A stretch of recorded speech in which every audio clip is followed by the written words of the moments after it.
Ladies and gentlemen, Trump says he's considering first rally since leaving office as he floats 2024 run. This is March 31st. Washington Examiner. Former President Donald Trump says he's considering holding a rally in the near future as he continues to tease the idea of a 2024 run for the White House. I don't think that President Trump will pass up an opportunity, especially after 2022. If he has a Republican Party that will back him. Republicans investigated him with Jeff Sessions based on a dossier Clinton purchased and gossip from Alexander Downer, an Australian ambassador, and a high to moderate confidence assessment from James Clapper. If the rebuttal is, well, there was evidence, where was the evidence? How could anyone think that Trump worked with Putin to buy Facebook ads? And then they say, oh my God, how dare you question the integrity of our system? When they're treated in the same manner, well, actually, they were never treated in the same manner they treated Trump. But when President Trump makes claims, and there wasn't direct evidence for his claims, but he never got to investigate any of the accusations. The difference between Trump and Democrats is Democrats made allegations and accusations, baseless claims against Trump, and they investigated to see if perhaps maybe those baseless claims were accurate. They had suspicion, but it's okay if media and Democrats and intelligence operatives have suspicion. Because you get this, well, the intelligence agencies, they're such good people. They're protecting us. Vietnam Veterans Day was the other day. The Gulf of Tonkin and the WMD failed intel reports led us into two horrendous, catastrophic, devastating counterinsurgency quagmires. And you're looking at, like, what's the worst mistake you've ever done in your life? Was it plunging an entire country into a devastating conflict? No. The intelligence operatives have been wrong, from the Bay of Pigs to the Gulf of Tonkin to the WMD to Facebook ads. So you can look when they provide flawed intelligence. Well, you're talking about absolute chaos and mayhem, and just the absolute worst outcomes. And so the investigations of President Trump were predicated upon this suspicion and belief that Republicans latched onto. It's not Trump's fault, even though he shouldn't have stated certain things, like President Trump shouldn't have insulted LeBron James, he shouldn't have insulted NFL athletes, he shouldn't have utilized Twitter in the manner that he did. We'll talk about Instagram, by the way, and Facebook, removing his interview with his daughter-in-law, Laura Trump. But I have to read you that Fox article because it's the way it's written. I'll just read it in the way that it should be written. They're so petrified of Trump. They're still talking about him. They're still blaming him for Biden's failures. Our beloved President Biden is presiding over an absolute catastrophe in the southern region of our country. Why? Well, that's Democratic policies. And by the way, the same facilities, you can blame Democratic policies, I should say.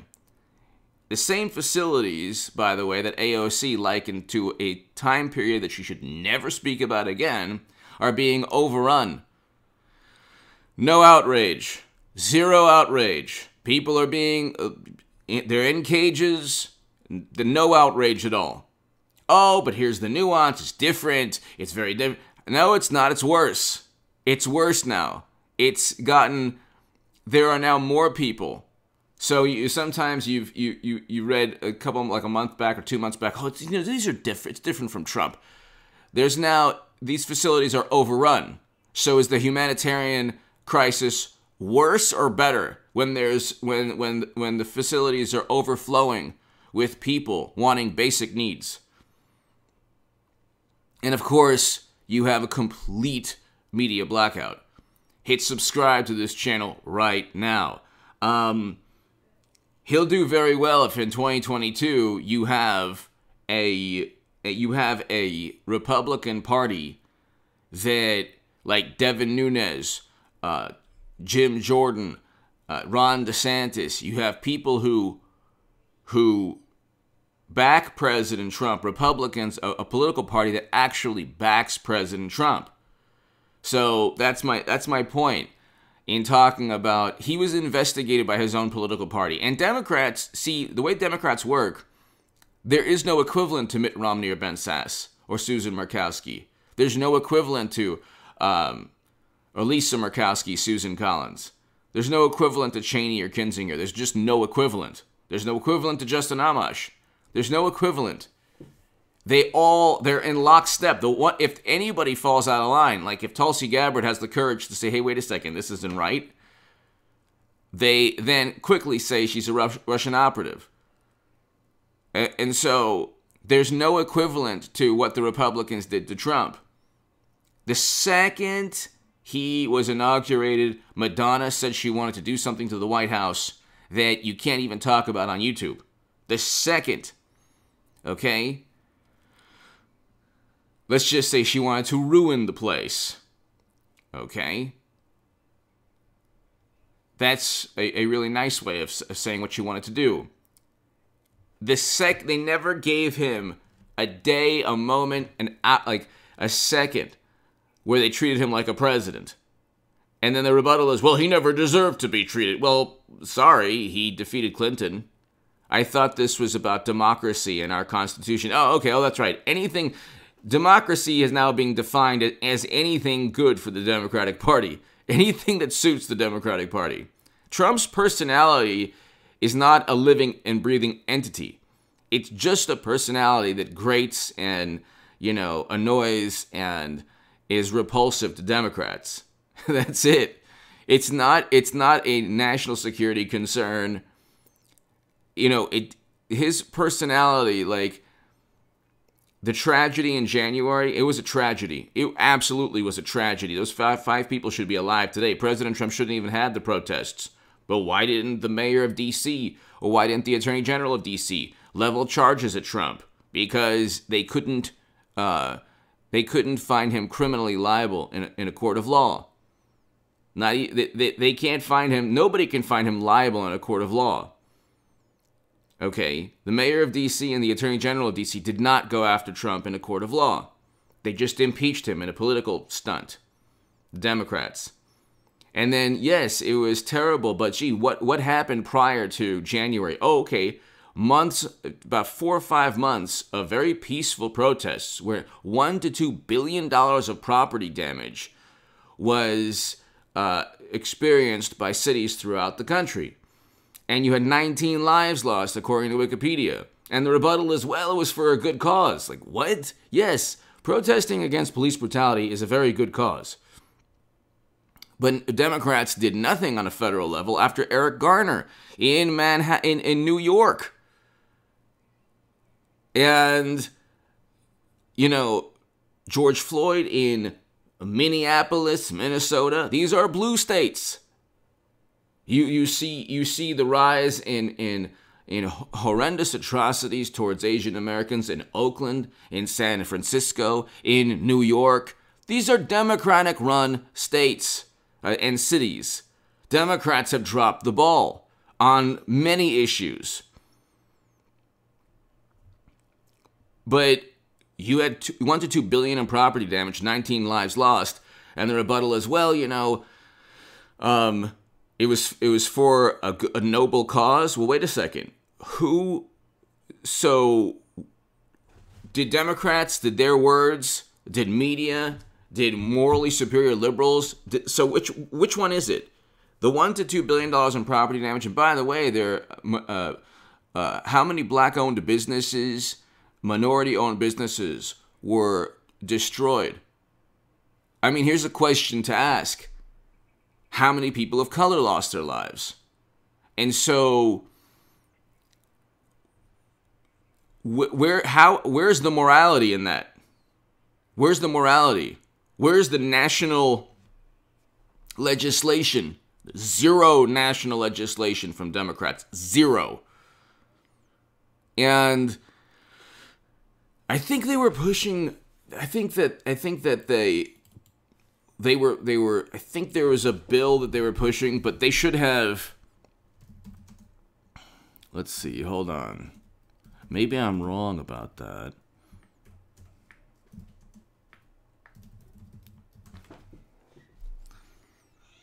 So you have, and so even the Democrats, the bill faces reform in the Senate, faces opposition in the Senate.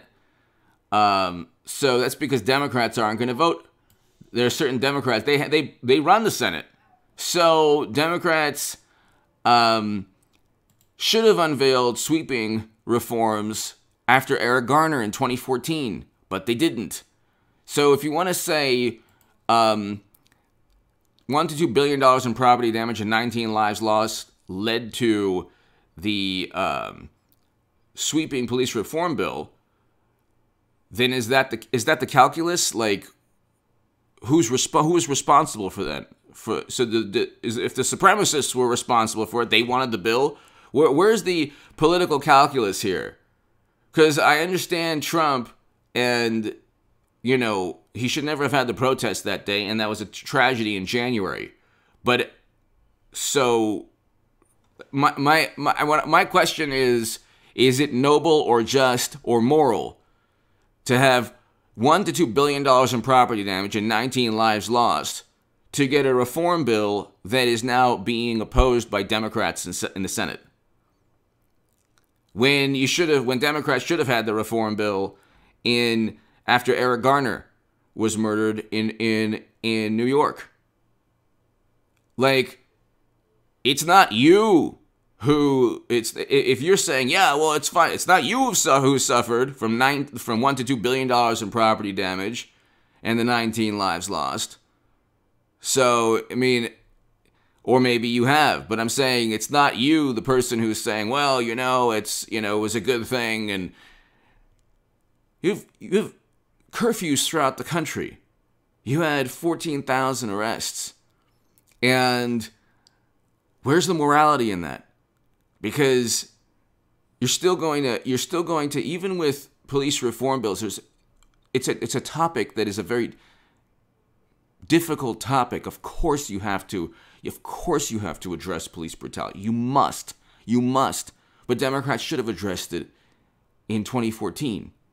And there's no political calculus or reality that says $1 to $2 billion in property damage and 19 lives lost, according to Wikipedia, equals new legislation.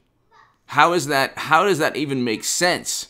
But see, again, Democrats and media, you could say there are certain words the Democratic politicians stated that fostered or that helped defend or promote the 19 lives lost or the $1 to $2 billion in property damage. You could say, wait a second, if you want to judge Trump by his words, what about the words of certain activists or the words of certain Democratic politicians?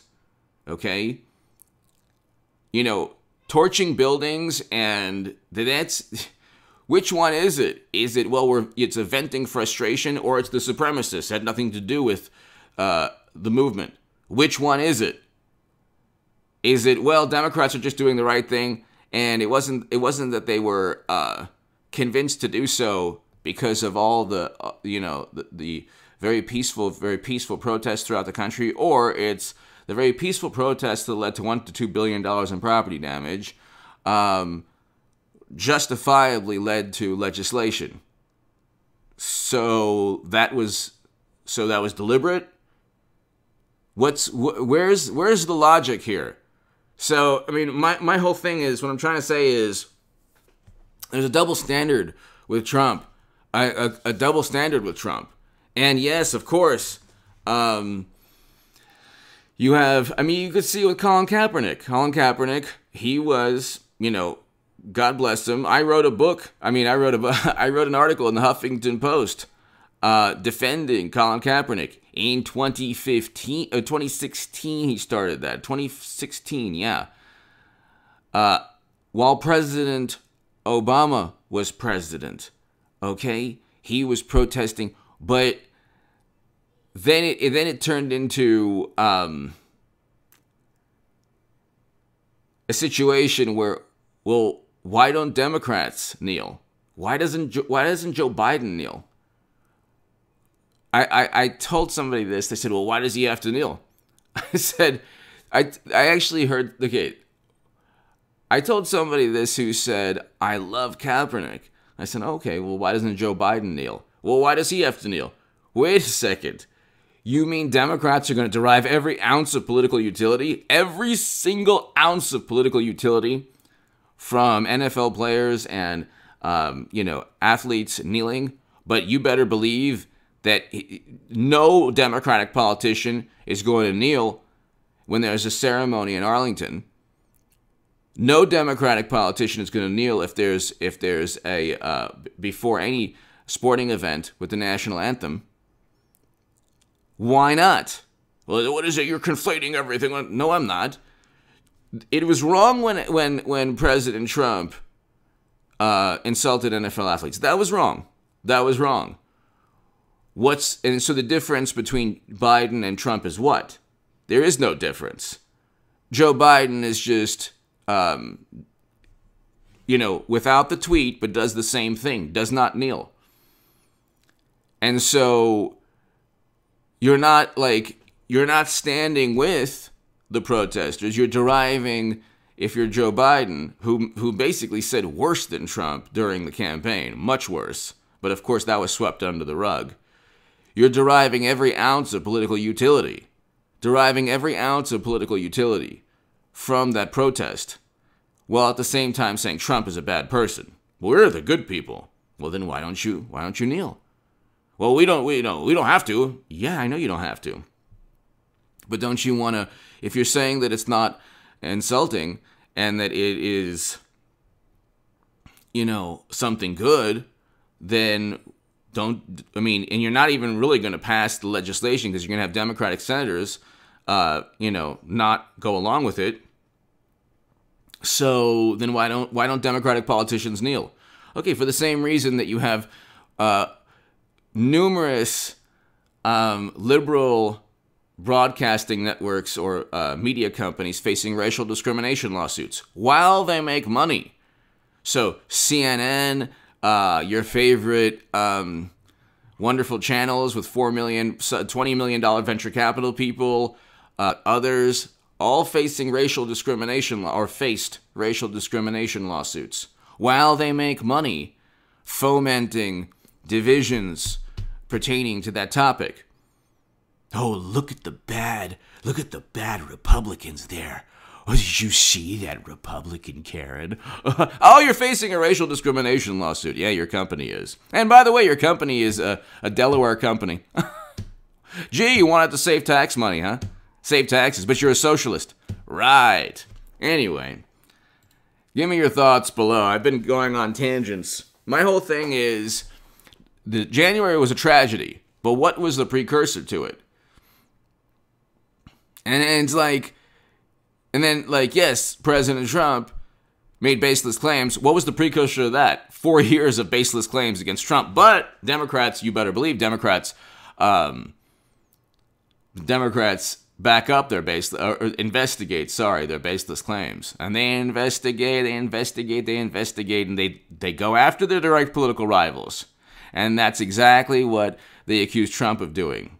How could Trump have gone after his direct political rivals? He didn't even have a Justice Department that ever backed him up. William Barr, he kind of did, and in many ways didn't. Give me your thoughts below. Hit subscribe right